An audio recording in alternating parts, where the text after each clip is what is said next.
C'est pour moi un grand plaisir que d'être avec vous ce matin pour partager la parole de Dieu ensemble. Je voudrais remercier l'Église de Neuilly pour son invitation, remercier l'Église également pour le service que nous avons pu tenir ici hier soir. C'était un service très agréable, en tout cas pour moi et pour ceux qui ont été là. Et je peux vous dire qu'à chaque fois que nous avons un culte un peu dans le style juif, eh bien, c'est un grand plaisir et c'est toujours une joie que de le faire et de pouvoir expérimenter ce que nos frères juifs peuvent expérimenter chaque vendredi ou chaque sabbat dans leur synagogue. Je voudrais simplement remercier aussi Patrick Lagarde qui vient de m'introduire, de me présenter, en apportant une petite rectification parce qu'il a dit que j'étais d'origine juive. En réalité, je ne suis pas d'origine juive. Je suis tout simplement juif.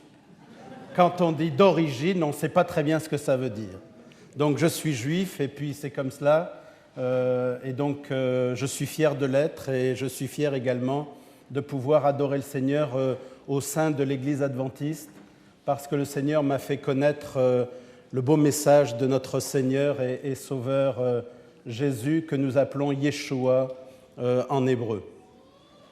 Un jour, il y avait un homme qui était immensément riche, qui avait tout ce dont il avait besoin et même bien plus que ce qu'il avait besoin. Et il avait une certaine tristesse. Et sa tristesse venait du fait que malgré toute la richesse qu'il avait, il n'avait pas d'enfant. Et c'est toujours un problème lorsqu'on a beaucoup de richesses, lorsqu'on a des biens, lorsqu'on a un nom, lorsqu'on a une réputation, eh bien, de ne pas avoir d'héritier, c'est toujours un problème. Et cet homme décida un jour d'aller dans la maison de l'homme le plus pauvre du village. Et il y a été en pleine nuit, je dirais même au milieu de la nuit, il a frappé à la porte. L'homme pauvre était étonné, il se demandait « mais qu'est-ce qui se passe ?» Il ouvre la porte, il voit cet homme immensément riche, l'homme le plus riche de la région. Et cet homme lui dit « Est-ce que je peux entrer ?» Et le pauvre, bien sûr, le fait entrer. Et puis il lui dit « Voilà, tu me connais, tu sais que je suis très très riche. Tu sais que j'ai beaucoup de biens, j'ai beaucoup de propriétés dans la région. J'ai tout ce dont j'ai besoin, mais j'ai un problème. C'est que je n'ai pas d'enfant. Toi, tu n'as rien. Tu es pauvre, mais en contrepartie, tu as une grande famille avec 10 enfants. Alors, je vais te proposer quelque chose. Alors, le pauvre est un peu étonné, il lui dit « Qu'est-ce que tu veux ?» Alors, il lui dit « Voilà, je te propose de t'offrir 10% de toute ma fortune et en contrepartie, tu me donnes un de tes enfants. » Alors, le pauvre était un peu surpris de cette proposition. Il réfléchit, il se dit « Ah, c'est intéressant, je pourrais payer toutes mes factures, j'aurais plus de problème en fin de mois. C'est bien quand même. » Puis finalement, ce fils, il sera dans une bonne famille, il sera bien élevé, il aura aussi tout ce dont il aura besoin. Alors, toute sa famille était en train de dormir. Il va dans la chambre, il n'y avait qu'une seule chambre où les 10 enfants dormaient ensemble. Et puis, il commence à regarder lequel de ses enfants il va donner aux riches. Alors, il regarde le premier, et puis il dit non, pas celui-là. Et puis, il va vers le deuxième, il le regarde dormir, il dit non, pas celui-là non plus. Et ainsi de suite, il va vers les 10 enfants, et puis il considère chacun de ses enfants. Automatiquement, il y a un certain nombre de choses qui reviennent en mémoire, l'enfance, quand ils étaient bébés, comment ils ont grandi, comment il les a nourris, même si c'était avec difficulté. Et finalement, à la fin, il revient vers le riche et il dit non, je regrette. Je ne peux pas accepter cette proposition. Je garde mes 10 enfants et tu gardes ton argent. Et puis, le riche est parti complètement déçu. L'homme est parti se coucher. Mais il n'a pas tellement réussi à dormir cette nuit-là. Il avait un certain nombre de pensées.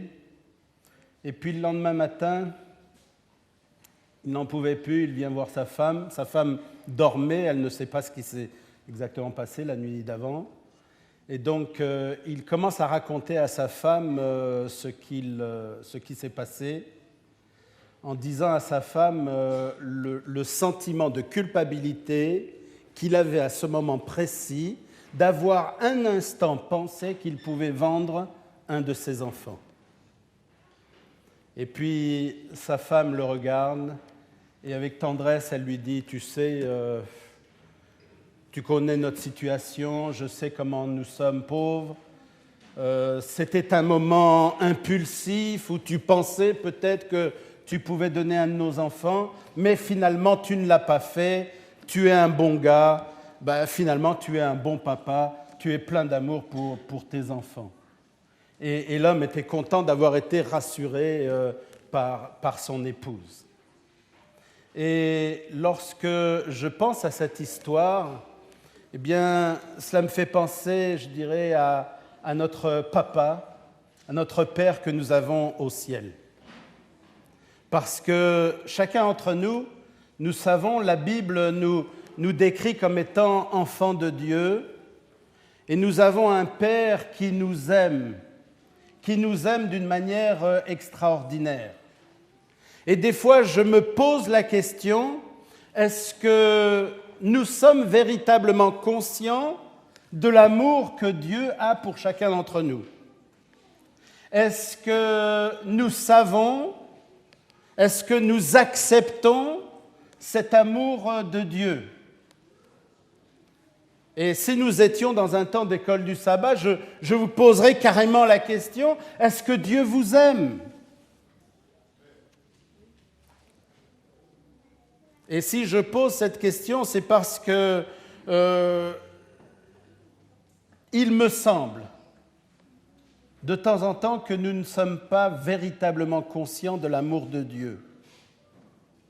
J'irai même un peu plus loin, je vous poserai la question, est-ce que Dieu vous aime en toutes circonstances? Je ne pose pas cette question d'une manière vague et générale, mais d'une manière très précise. Est-ce que Dieu vous aime en cet instant précis, alors que nous sommes réunis ici tous ensemble? Je remercie certains de répondre avec enthousiasme et assurance. Peut-être que, et j'en suis sûr, puisque certains ont répondu oui, il y a certaines personnes qui sont convaincues de cet amour. Et puis, il y en a peut-être d'autres ici qui doutent peut-être au regard de la semaine passée, peut-être à cause de certaines fautes commises. Et c'est justement à cela que je voudrais m'adresser en cet instant, en leur disant que l'amour de Dieu ne se mesure pas à notre fidélité. L'amour de Dieu est un amour qui est absolument inconditionnel. Et je voudrais dire ici que cet amour de Dieu n'est pas simplement une révélation de la Nouvelle Alliance ou du Nouveau Testament, comme on l'appelle habituellement, mais c'est aussi et d'abord une révélation de l'Ancien Testament, de la Bible hébraïque. Et si je vous dis cela, c'est parce que plus j'étudie ce qu'on pourrait appeler, avec l'apôtre Paul, le mystère d'Israël, le thème d'Israël, du peuple d'Israël, et plus je suis convaincu de l'amour de Dieu pour moi personnellement. Et c'est pour cela que je voudrais vous inviter, chacun d'entre vous, à méditer sur les textes de la Bible qui nous parlent du peuple d'Israël. Nous avons dans la Bible de très grands hommes, et la Bible a cette particularité unique en son genre, eh bien, de nous donner aussi bien les qualités que les défauts de tous ces hommes qui ont vécu au temps de la Bible. Et nous nous apercevons que même les plus grands ont pu être pris par le doute et le découragement. Que ce soit Moïse, Élie, Jérémie ou bien d'autres prophètes de la Bible. Et laissez-moi vous parler un petit instant du prophète Jérémie, un prophète que j'aime particulièrement parce qu'il a eu une vie relativement difficile. D'abord, on ne va pas prendre son livre en entier ou l'analyser, mais je vais vous donner quelques idées. D'abord, le prophète Jérémie était un prophète qui était issu d'une famille particulière. Je ne sais pas si vous l'avez remarqué, mais au tout début du livre de Jérémie, on nous dit qu'il était l'un des prêtres d'Anatote. Mais ce qui est étrange, c'est que vous pouvez lire tout le livre de Jérémie, vous ne verrez qu'à aucun moment, le prophète Jérémie n'a exercé la prêtrise. Il n'a jamais été au temple pour offrir les sacrifices, pour offrir l'encens, pour être dans le lieu saint ou pour être dans le lieu très saint. Pour la bonne et simple raison que Jérémie faisait partie d'une famille maudite. Jérémie faisait partie d'une famille qui avait été rejetée par Dieu. Et si vous lisez un petit peu plus précisément la généalogie de Jérémie, vous vous apercevrez que Jérémie était le descendant du prêtre Élie à l'époque de Samuel. Vous vous souvenez, Samuel enfant qui était au temple, et il y avait là le prêtre Élie et ses deux garçons qui faisaient absolument n'importe quoi. Et finalement, lorsque Dieu a vu ce que ce prêtre Élie faisait, eh bien, il a prononcé une malédiction contre cette famille. Les deux fils d'Élie sont morts et il a été déchu de la prêtrise et remplacé par quelqu'un d'autre. Et Dieu a déclaré que jamais plus quelqu'un de sa famille ou l'un de ses descendants ne serait prêtre. Et ce n'est que plus tard le roi David qui va envoyer l'un de ses descendants dans la ville d'Anatote. Et cette ville d'Anatote va devenir la famille des descendants du prêtre Élie. Et c'est là que va naître finalement Jérémie. Et donc il était membre d'une famille maudite, d'une famille déchue, d'une famille que l'on pointait du doigt parce qu'on savait qu'il était prêtre, mais on savait qu'il ne pouvait pas exercer la prêtrise parce qu'il avait été rejeté par Dieu. Et c'est cet homme-là que Dieu va choisir, à qui Dieu va demander d'être prophète en Israël. Et on se souvient des réticences de Jérémie. Il n'avait pas envie d'être prophète en Israël. Comment lui pouvait-il être prophète alors que tout le monde connaissait l'histoire de sa famille ? Mais comme je le disais, Dieu a un amour inconditionnel. Et Dieu revient vers Jérémie, Dieu revient vers cette famille. Et Dieu choisit Jérémie pour être le prophète de Dieu.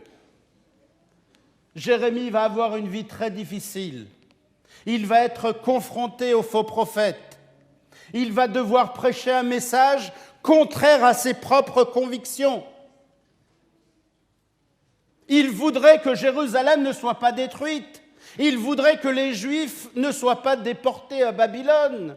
Lorsque le faux prophète Ananias dit « Voici, encore 2 ans et tout va bien se passer, Babylone va partir et Jérusalem sera en bonne condition », qu'est-ce que dit Jérémie ? « Amen, Amen, que Dieu fasse selon ce que tu as dit. C'est magnifique, c'est ce que je voudrais. » Jérémie était un sioniste. Ça peut surprendre. Mais qu'est-ce qu'être un sioniste ? Un sioniste est de vouloir que le peuple d'Israël vive à Sion, Jérusalem. Jérémie était un sioniste, et donc il ne voulait pas que Jérusalem soit détruite. Mais il dit à Ananias et au roi et à tout le monde, il dit « Mais sachez que ce n'est pas du tout ce que Dieu m'a révélé.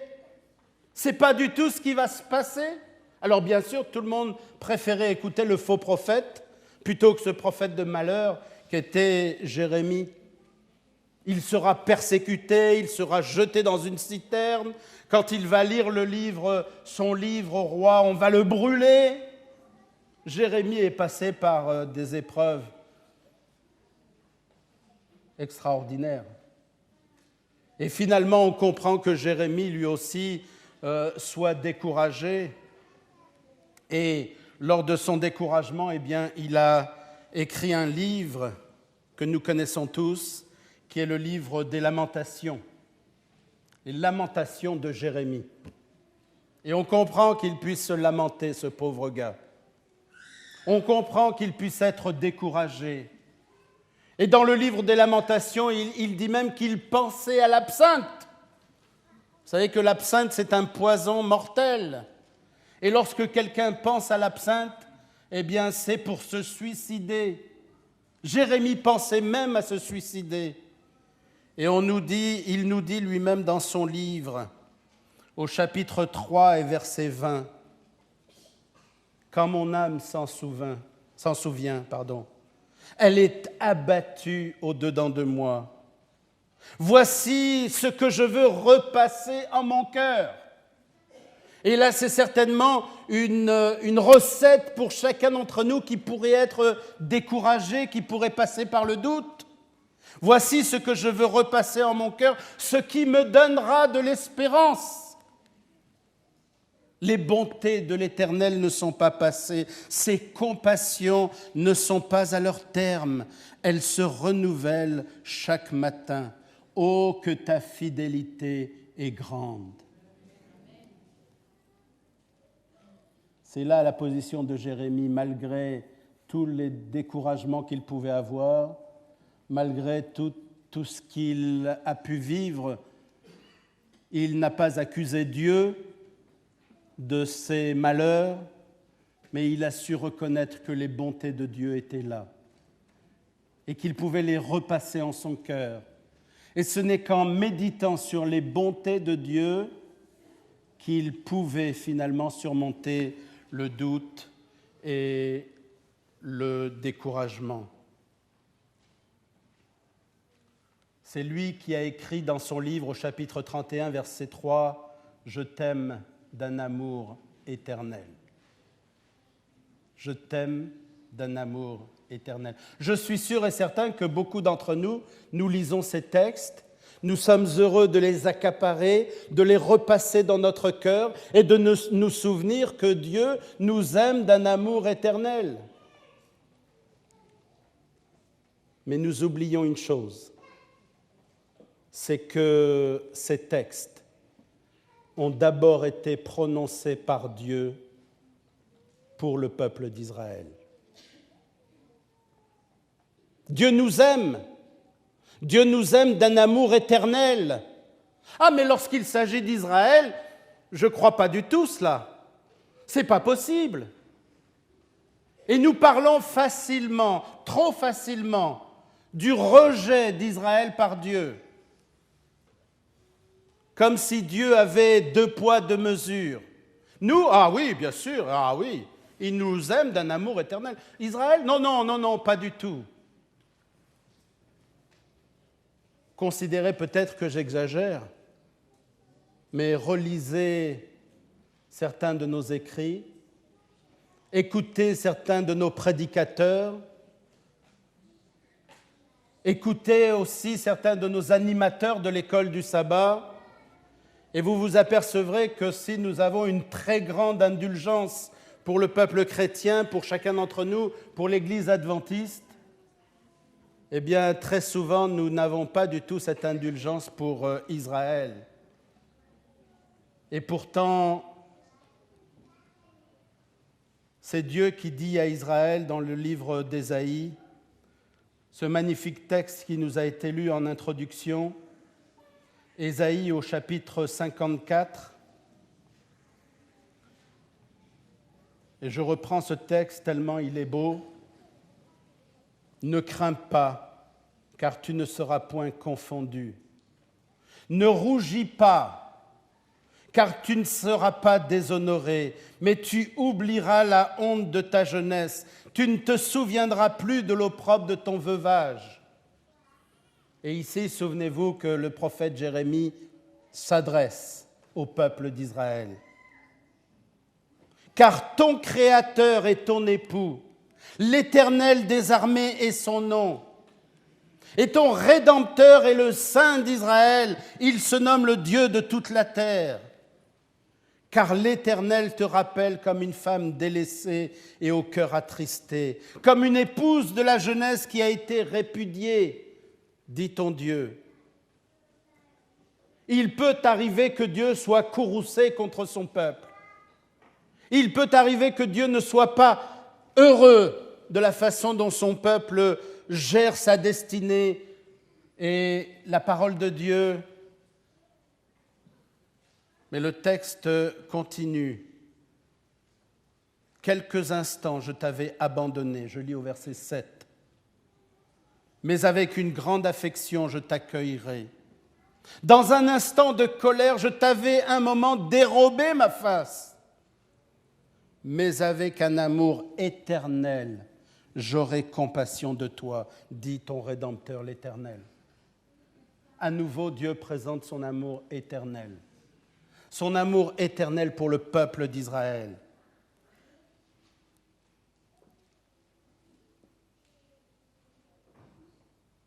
Verset 9, « Il en sera pour moi comme des eaux de Noé. J'avais juré que les eaux de Noé ne se répandraient plus sur la terre. Je jure de même de ne plus m'irriter contre toi et de ne plus te menacer. Quand les montagnes s'éloigneraient, quand les collines chancelleraient, mon amour ne s'éloignera point de toi et mon alliance de paix ne chancellera point, dit l'Éternel qui a compassion de toi. » Même si les montagnes changent de place, si les collines chancellent, l'amour de Dieu pour Israël ne s'éloignera pas de son peuple. Et même l'alliance de paix ne chancellera pas. L'alliance sera toujours là. Alors nous pensons que Dieu a fait une nouvelle alliance. Et lorsque nous disons Nouvelle Alliance, Nouveau Testament, vous savez que le mot testament est un mot qui est exécrable. Je ne sais pas pourquoi on a appelé la Bible Ancien et Nouveau Testament. Un testament, eh bien, on le fait lorsqu'on meurt. Alors on a reçu un testament d'Israël comme si Israël était mort, alors que ce n'est pas du tout le cas. Je préfère de beaucoup utiliser la Bible hébraïque comme expression, les écrits apostoliques comme expression pour le Nouveau Testament. On a voulu faire une nouvelle alliance en disant l'alliance avec Israël a été rompue. L'alliance avec Israël n'existe plus, alors que le texte nous dit d'une manière claire, mon alliance de paix avec toi, Israël, ne chancellera pas. Et cet amour que Dieu a pour Israël, il l'a tout simplement parce que un jour, il a fait alliance avec ceux que l'on appelle les patriarches. Au chapitre 7 du Deutéronome, il nous est dit, Dieu dit à Israël, « Car tu es un peuple saint pour l'Éternel ton Dieu. » Je ne sais pas si vous vous imaginez la portée de ces paroles. Tu es un peuple saint. Deutéronome chapitre 7 et au verset 6, « Car tu es un peuple saint pour l'Éternel. » Nous sommes dans le livre du Deutéronome à la fin des 40 années dans le désert. Est-ce que vous savez ce qu'était l'histoire d'Israël dans le désert ? Mais c'était une histoire complète et tout le temps de rébellion d'Israël contre son Dieu. À tel point que Dieu a voulu effacer de la surface de la terre le peuple d'Israël et refaire un nouveau peuple avec Moïse. Et Moïse lui dit, non, non, non, surtout pas Dieu, surtout pas. Tous ceux qui sont sortis d'Égypte sont morts dans le désert.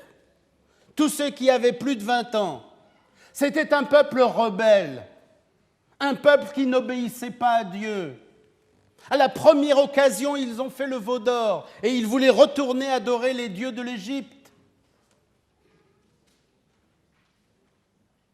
C'est vrai que nous sommes très durs envers Israël. Oh, jamais, jamais nous n'aurions fait la même chose. Si nous avions été au Sinaï à la place du peuple d'Israël, jamais nous n'aurions fait un veau d'or. Nous sommes très durs envers Israël. Et pourtant, quel est le regard de Dieu sur ce peuple? Car tu es un peuple saint. Tu es un peuple saint. Ce ne sont pas nos péchés, nos désobéissances qui retirent la vision que Dieu a sur son peuple. Son peuple est un peuple saint. Son Église aujourd'hui est une Église sainte. Même si nous avons péché, même si nous n'obéissons pas à Dieu, même si nous ne sommes pas exactement ce que Dieu voudrait que nous soyons, Dieu continue à dire « Tu es un peuple saint ». Et c'est pour cela que nous devrions faire très attention avant de critiquer l'Église de Dieu. Nous devrions faire très attention avant de critiquer le peuple de Dieu. Parce que nous, la vision que nous avons sur l'Église ou la vision que nous avons sur le peuple de Dieu ne correspond pas du tout à la vision que Dieu a sur chacun d'entre nous. Tu es un peuple saint, dit Dieu.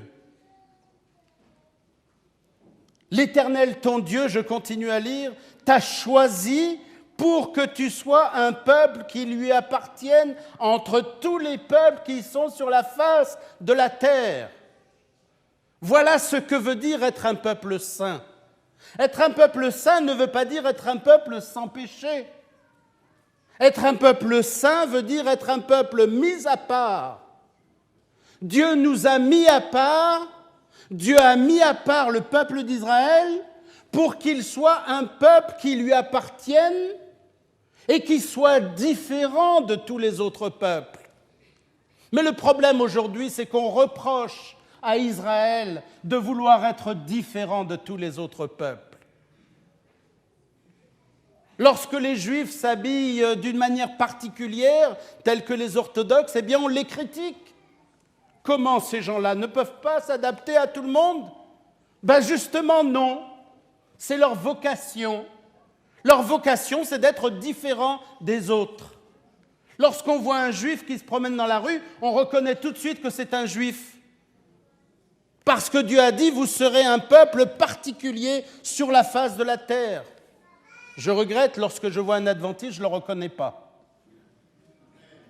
En quoi sommes-nous un peuple particulier sur la face de la terre? Je me pose des fois la question. Au verset 7, ce n'est point parce que vous surpassez en nombre tous les peuples. Ce n'est pas parce que vous êtes le meilleur de tous les peuples que ça se passe comme ça. Vous êtes le moindre de tous les peuples. Et ça a toujours été le cas. C'est quand même extraordinaire. Le peuple d'Israël, c'est un peuple qui a une histoire de 4000 ans. L'histoire d'Israël commence avec Abraham. 4000 ans. 2000 ans avant Jésus. C'est un des plus anciens peuples de la terre.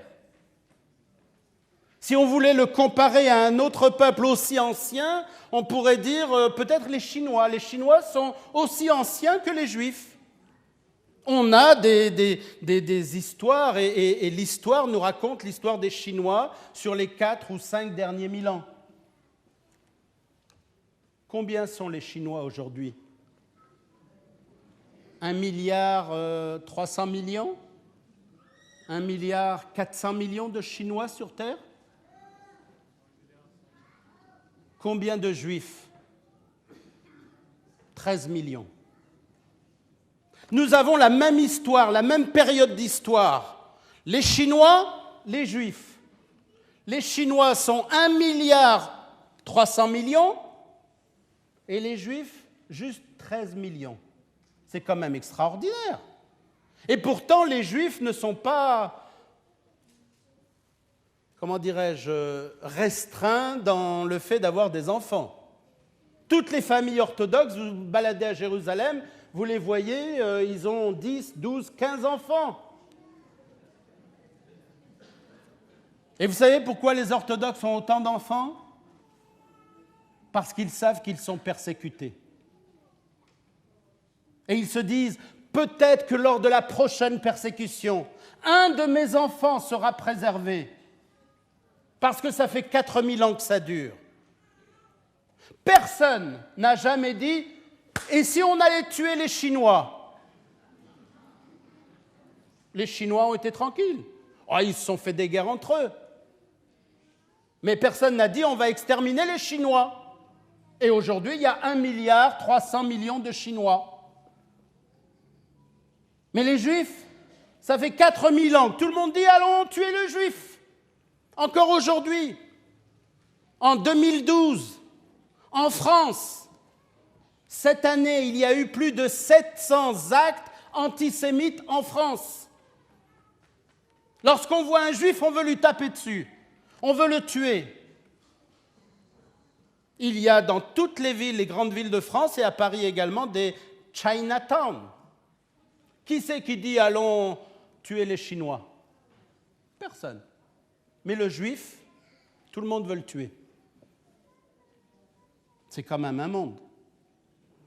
Le texte nous dit vous êtes le moindre d'entre tous les peuples.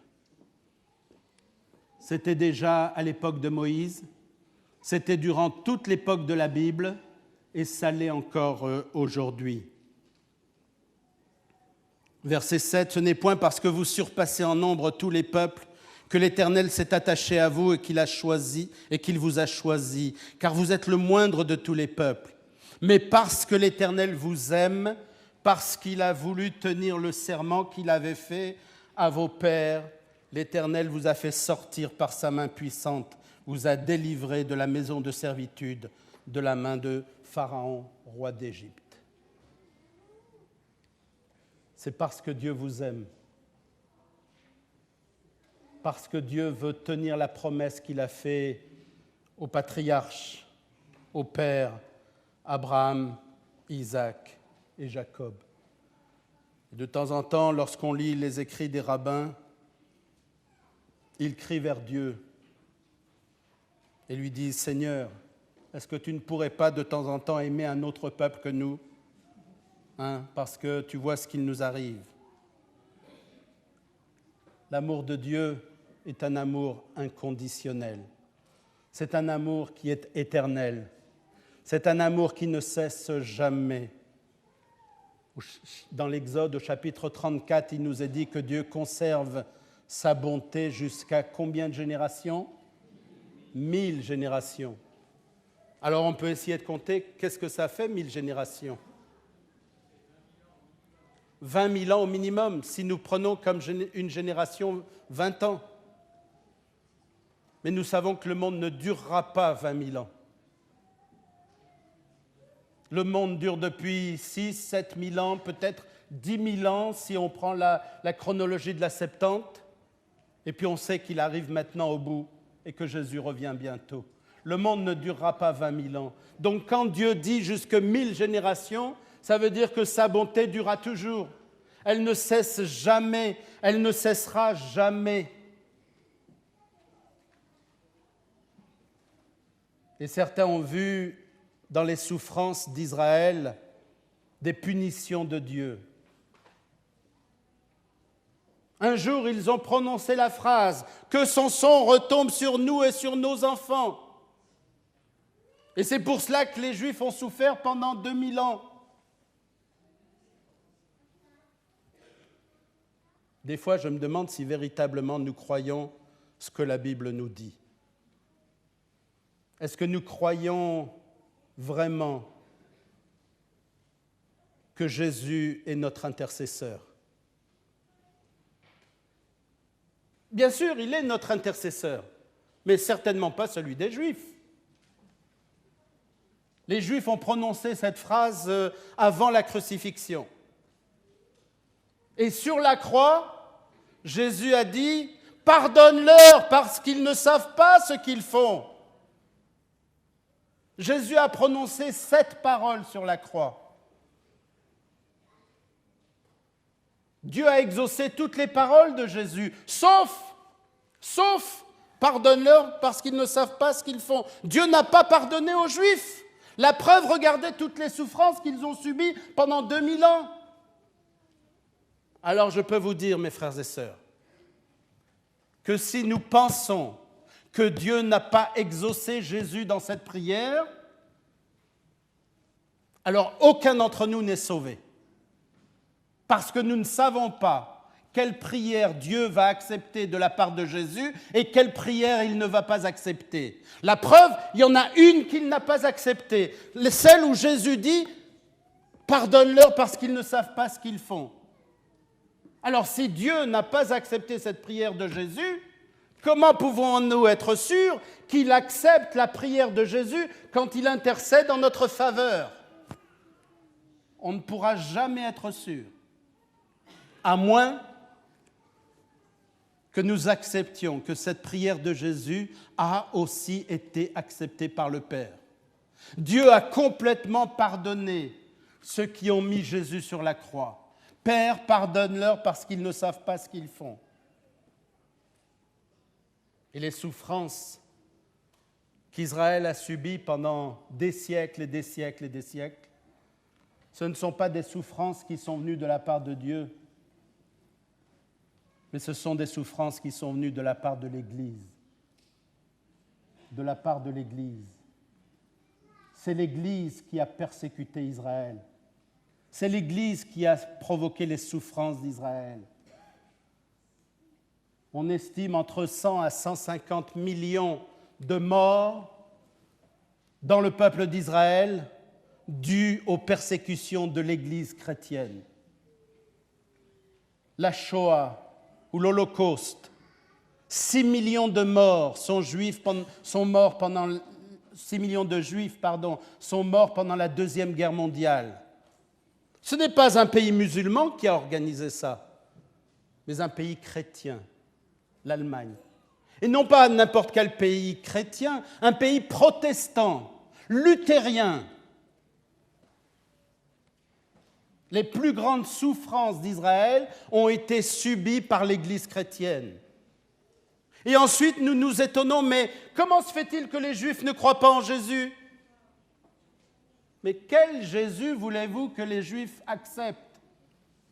Un Jésus tueur ? Un Jésus assassin ? Un Jésus qui brandit l'épée et qui dit « convertis ou je te tue » ?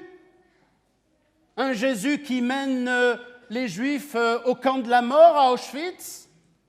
Comment voulez-vous que les Juifs acceptent un Jésus comme celui-ci ? Et ils n'en connaissent pas d'autres, parce que les Juifs ne lisent pas le Nouveau Testament. Et donc les Juifs ne connaissent pas le Jésus de la Bible. Le seul Jésus qu'ils connaissent, c'est celui que nous leur montrons. Et quel est ce Jésus que nous leur montrons ? Ne soyons donc pas étonnés que les Juifs ne croient pas en Jésus.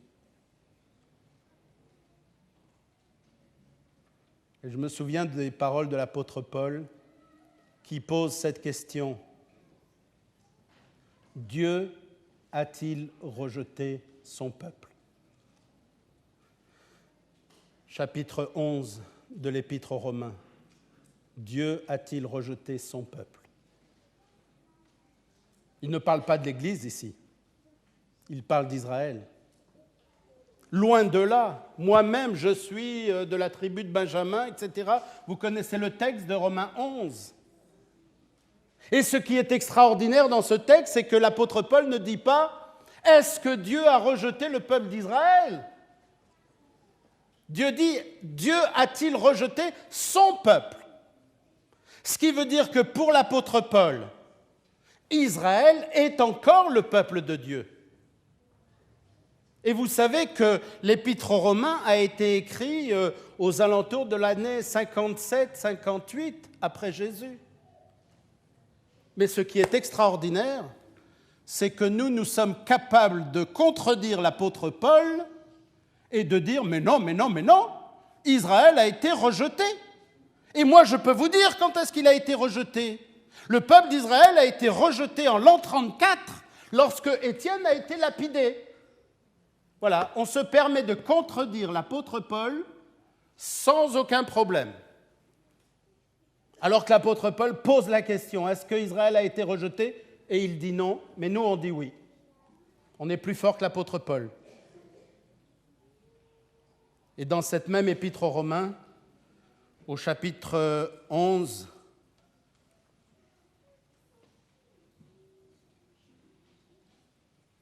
et au verset 28, je prends mon texte, il est dit, en ce qui concerne l'Évangile, c'est-à-dire Israël, les Juifs, ils sont ennemis à cause de vous. Ils sont ennemis, non pas parce qu'ils l'ont voulu, mais à cause de vous. Et ici, l'apôtre Paul écrit aux chrétiens. C'est à cause de vous qu'ils sont ennemis de l'Évangile. Et il continue, mais en ce qui concerne l'élection, on n'aime pas parler de l'élection. On n'aime pas dire que le peuple d'Israël est le peuple élu. Et pourtant, le texte le dit. L'apôtre Paul utilise ce texte, ce verbe, ce mot. Il dit, en ce qui concerne l'élection, ils sont aimés à cause de leur Père. Car les dons et l'appel de Dieu sont irrévocables. L'amour de Dieu est inconditionnel. L'amour de Dieu est inconditionnel. L'appel et les dons de Dieu sont irrévocables. Alors, vous pouvez bien vous imaginer qu'à partir du moment où j'ai dit tout cela, eh bien, il y a des choses que le Seigneur attend de chacun d'entre nous. Il y a des choses que le Seigneur voudrait nous voir accomplir. Et lorsque je pense à notre rôle, et je pense d'une manière toute spécifique au rôle de l'Église adventiste, je me dis très souvent que finalement, si Jésus n'est pas encore revenu, alors que nous prêchons le retour de Jésus depuis plus de 160 ou 170 ans maintenant, alors que nous pensions qu'il arriverait très très bientôt, après l'année 1844, eh bien, si Jésus n'est pas revenu encore aujourd'hui, c'est parce que nous n'avons pas accompli notre mission envers le peuple d'Israël.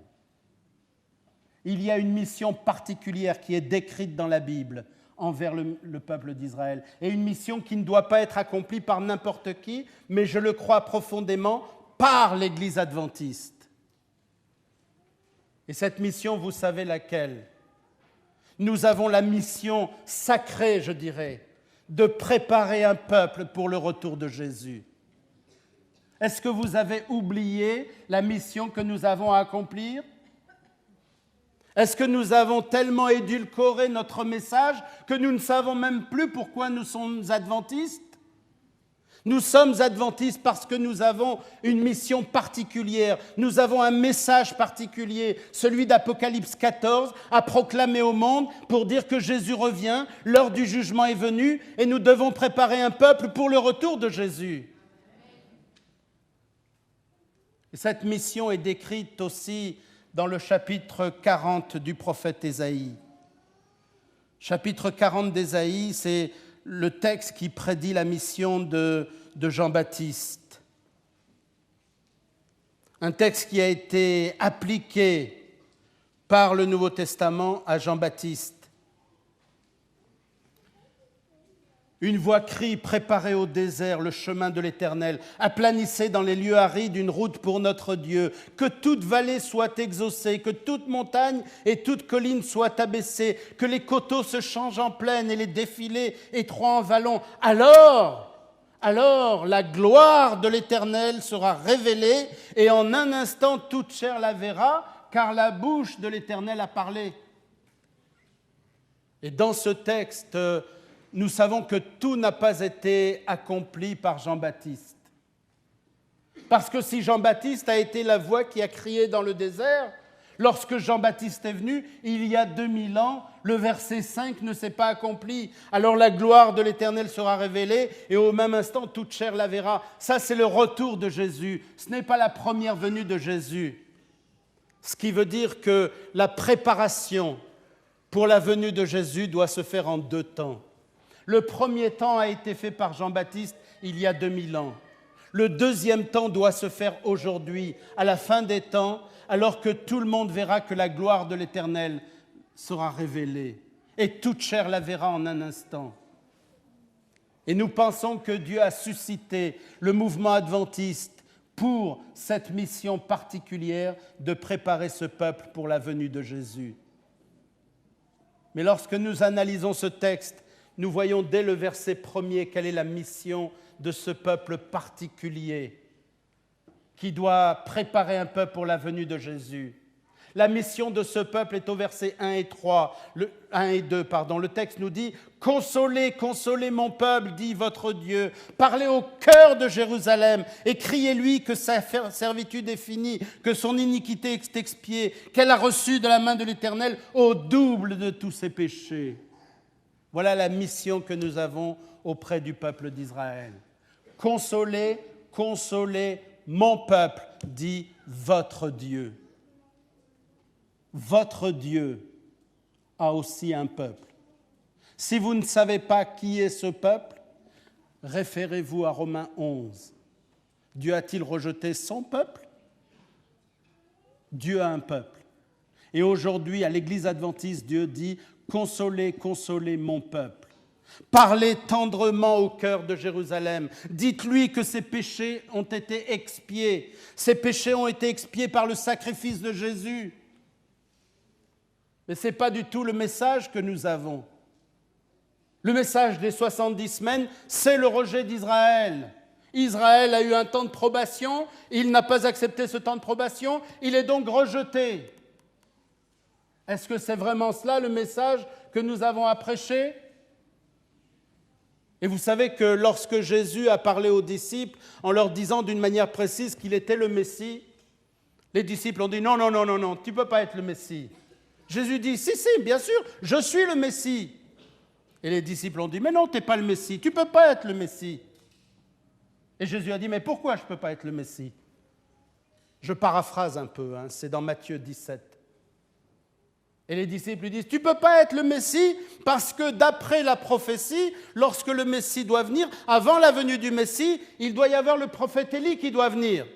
Et comme on n'a pas vu le prophète Élie, alors tu ne peux pas être le Messie. Et Jésus leur répond, mais si, il est venu le prophète Élie, mais vous ne l'avez pas reconnu. Et Matthieu nous dit, il parlait de Jean-Baptiste. Si nous sommes les Jean-Baptiste de la fin des temps, c'est que nous sommes aussi le Élie de la fin des temps. Puisque Jean-Baptiste était Élie, nous sommes aujourd'hui le Jean-Baptiste qui doit préparer un peuple pour la venue de Jésus, donc nous sommes aussi le Élie. Quelle est la mission d'Élie? Est-ce que vous vous rappelez?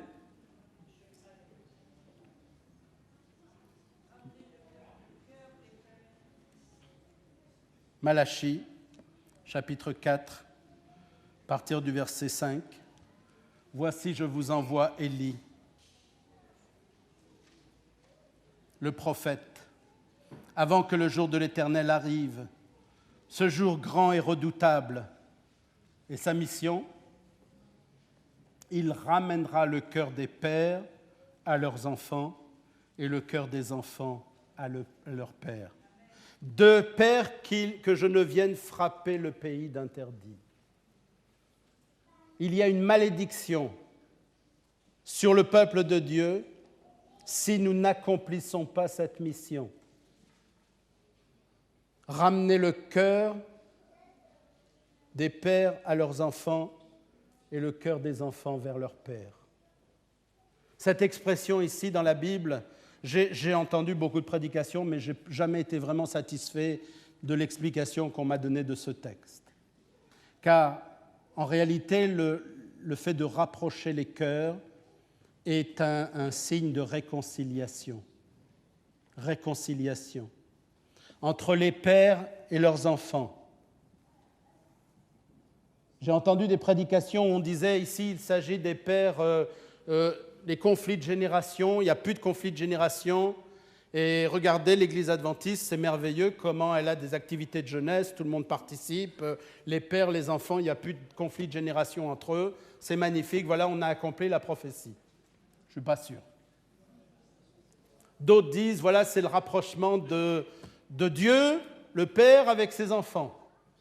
Je ne suis pas sûr non plus. Parce que le texte ne dit pas le Père, il dit les pères, au pluriel. Et lorsqu'on lit le texte en hébreu, c'est très clair. Vous donnez ce texte à un juif, il va tout de suite vous dire ce que cela veut dire. C'est ramener le cœur des Abot vers les Banim.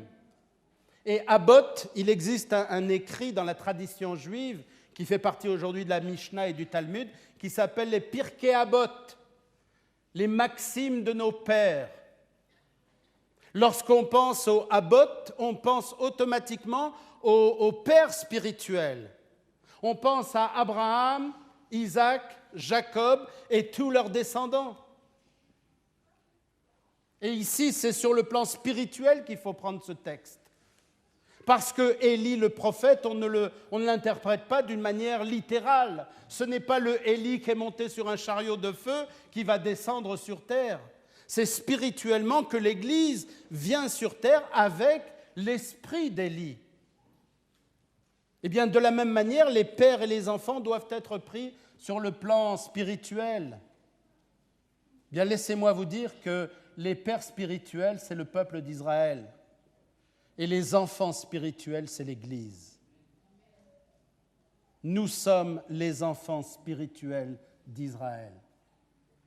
Et ce que le texte nous demande, la mission sacrée d'Élie à la fin des temps, c'est de marcher, de travailler à la réconciliation entre Israël et l'Église.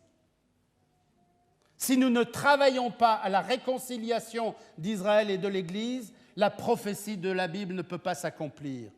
Nous ne remplissons pas notre rôle en tant que prophète Élie. Si nous ne consolons pas le peuple de Dieu, Israël, pour lui dire que ses péchés ont été pardonnés, ont été expiés, nous ne remplissons pas le rôle de Jean-Baptiste à la fin des temps. Et c'est pour cela qu'il est tellement important d'avoir une mission auprès du peuple d'Israël.